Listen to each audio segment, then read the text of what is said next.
Hi there, everyone. Steve Wyss here, joined by Kevin Harper for the latest cricket IPL match previews.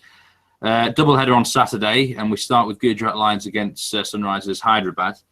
Suddenly, out of nowhere, there's a bit of pressure on the Sunrisers, isn't there, Kev? Because if they lose this game and the Kings 11 then beat RPS on Sunday, they are going to be knocked out of the tournament. So, in a way, is this effectively a bit like a knockout game already for the Sunrisers? Yeah, I guess it is, although they've always got the fallback of Pune being in pretty decent form to knock off Kings 11, isn't it? But more than anything, Steve, I think they'll want to win the game, secure their own playoff place, and go into the playoffs with a bit of momentum. If you look at it, actually, none of the top four suddenly have any momentum whatsoever. So if they can win a game, Sunrisers, they might go into it as a kind of form horse, really. And I think they know now that they're going to have to play 3 matches to win the tournament. And this can be the start of a winning run, really, that sort of revives them. And just to what they did last year, they won from going through the eliminator onwards, and obviously they're going to need to look back on that and do that again. Yeah, it really does feel wide open up there, especially as I think all of the playoff games are going to be hosted at neutral venues, and the final itself will be, of course, in Hyderabad. So. It's there's certainly an opportunity for the Sunrisers, but they've got to make sure they get in there. Gujarat Lions, obviously nothing to play for, but they haven't been exactly disgraced recently, certainly with the bat at least. Bowling's a different matter completely. It's been their Achilles heel throughout the whole tournament, with the exception of AJ Thai. Yeah, absolutely. I mean, even with AJ Thai around, they were still going for plenty of runs. He just happened to take some wickets along the way, didn't he? You're going to know the fate of the Gujarat Lions once the coin lands, aren't you? They can't win batting first, and they very rarely lose when they bat second. Yeah, I mean, in terms of the match outcome here, we know the Sunrisers need to win. Ultimately, do you think they will win? Again, just goes down to the toss of the coin. I mean, I wouldn't be backing them. Their away form's terrible, isn't it? We've flagged that up many a time in this podcast. Just because they need to win doesn't mean that they will win. That's a situation that goes in all sports. Gujarat can play with the freedom that we saw Delhi play with yesterday, for example. I don't think there's certainty to Sunrisers. I'd fancy them much for the same reason that I fancied them for the last couple of games. They've got the 2 leading run scorers in the tournament, and they've got the leading wicket taker. Now, eventually, that should count for something. Over the course of a campaign, it should. Whether it does over one match remains to be seen. But you can't really bet on the match outcome until that coin has landed. Once the coin lands, if Warner wins the toss, then you know that Gujarat are batting first. If Rayner wins the toss, Sunrisers are batting first. You know how the game's going to play out. You just need to wait for the coin to land. Yeah, I guess the one difference is that the Sunrisers could potentially defend a score, whereas the Gujarat Lions, we know, well, they certainly can't win a match batting first, can they? So you were mentioning the 2 top run scorers. One of those is David Warner, who is in possession of the orange cap, or the yellow cap, as Brett Lee once presented it to him. But I mean, he's obviously been pretty excellent in this IPL. In fact, some would actually argue that he's been not quite at 100%, and he's still well at the top of the run scoring charts. You think he's going to go well in this game, don't you? Because he's the subject of a performance bet, and the line is 37.5. You think he can go over that mark, don't you? Well, history suggests he's going to, or if not go over it, he's going to go very close to going over it. These 2 sides have met 4 times in the past, Steve. Sunrisers have won on all 4 occasions. They've chased on all 4 occasions, which is probably why they've won on all 4 occasions. And Warner scores in those 4 matches: 74 not out, 24, 93 not out, and 76 earlier on this season. So whenever he comes up against the Gujarat Lions, he tends to go big. Obviously, that's not a surprise. Gujarat can't bowl for toffee. He's one of the best batsmen in the world. So logic doesn't very rarely play a part in sport, but this is a logical thing. The best batsman feasts on a buffet, and I'm expecting him to do that again. We saw with this Campo wicket the other day, plenty of runs in it, 190 odd, played 190 odd, and that's how I see it playing out. I think Warner, he'll score enough runs here. I mean, he's covered this 7 times this season with the bat alone, and if he doesn't cover it with the bat, he's always got catches as well. He took a couple of catches in the last game, didn't he? And very rarely when Gujarat get out, do they get out bowled or LBW. They're usually slogging, aren't they? So he's likely to have some catches in play as well. Everything points to me for a big game for Dave Warner. Yeah, David Warner over 37.5 performance points there. That is your first bet for the game. The second selection is going to be in the top Sunrisers bowling market. And you're going with Rashid Khan, who's been really great in this IPL, hasn't he? He has, yeah. Surprise to many, not to us. We flagged it up in the very, very first podcast we did. I said, watch out for this guy. He's very, very good, Steve. He was particularly very good in the first game against Gujarat Lions, wasn't he? He took care of, was it Dwayne Smith, Aaron Finch and Brendan McCullum in that game? Certainly three of the big four. It might have been Rayner instead of Smith. Finished with 3 for 19. Gujarat haven't really played spin particularly well right throughout this competition. Most of their runs have come against seamers. That's no surprise. You look at their lineup, an Australian in Finch. Australians can't play spin full stop. West Indians aren't much better, which accounts for Dwayne Smith. And I wouldn't actually be surprised if Rashid Khan comes on earlier in this match to account for that. The seamers are starting to go around the park a little bit for the Sunrisers. And while they can get some cheap wickets at the end of an innings, it's really only Kumar you've got to worry about. But we saw that there was a fair bit of turn on offer in this Kanpur wicket the other day when they played against Delhi. And if there is any in this one, then Khan will bring it out of the pitch. There won't be no dew around. This is obviously a day game. That's beneficial. I'm still not convinced sides have worked out how to play Rashid Khan. He's top quality, and he can show that by leading the wicket taking against Gujarat for his second time this season.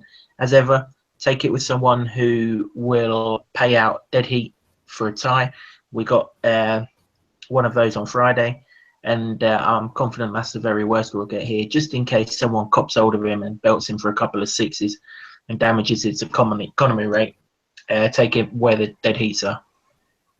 Yeah, always make sure with your bookmaker the rules and regulations of this particular market, because, you can get stung, can't you, when you think you've actually won a bet and you end up losing it. So, okay, for that particular match then, David Warner over 37.5 performance points.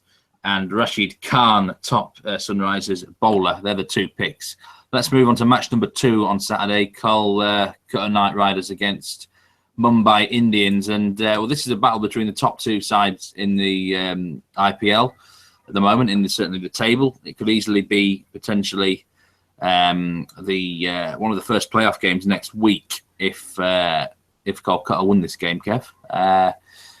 Interesting little clash. Who do you think is going to prevail? And it could be, even if they lose, Steve, Pune would have to win to deny that being the case. I don't think too many people would be surprised if these two sides play each other 3 times from here on in. Obviously, they're going to play each other on Saturday. I think it's extremely likely they're going to play each other in the qualifier on Tuesday. And I don't think anyone would be too surprised if they both head to Hyderabad and play each other in the final as well. They're probably been the 2 best sides in the competition throughout the whole of the season. Probably the best batting lineup or best batting side in the competition in Kolkata, against probably the best bowling attack in the competition in Mumbai. So it's an interesting battle of styles there.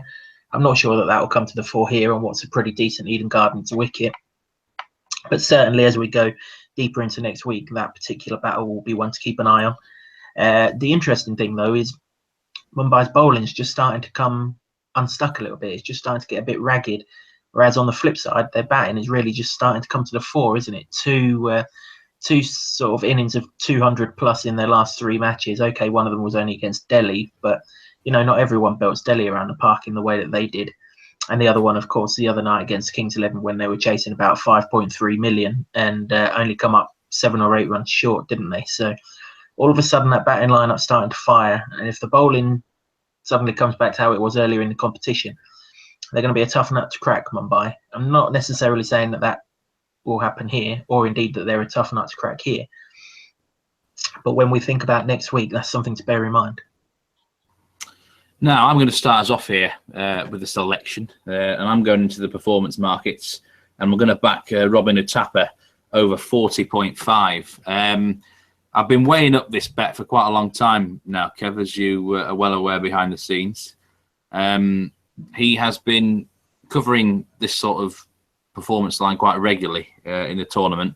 He came back from injury and he got a duck against the Kings 11 last time out, but he still managed to contribute some 35 points in the field.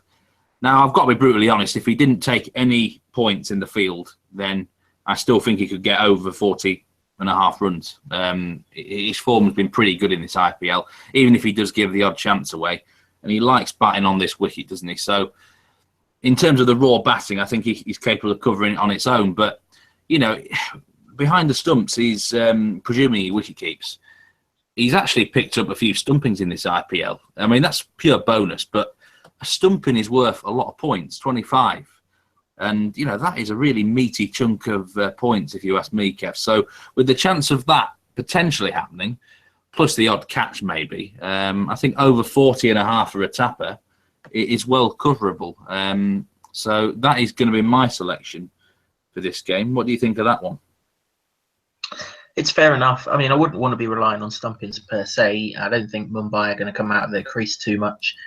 That said, Kuldeep has got the wood on many a batsman in this competition, so you can't rule it out.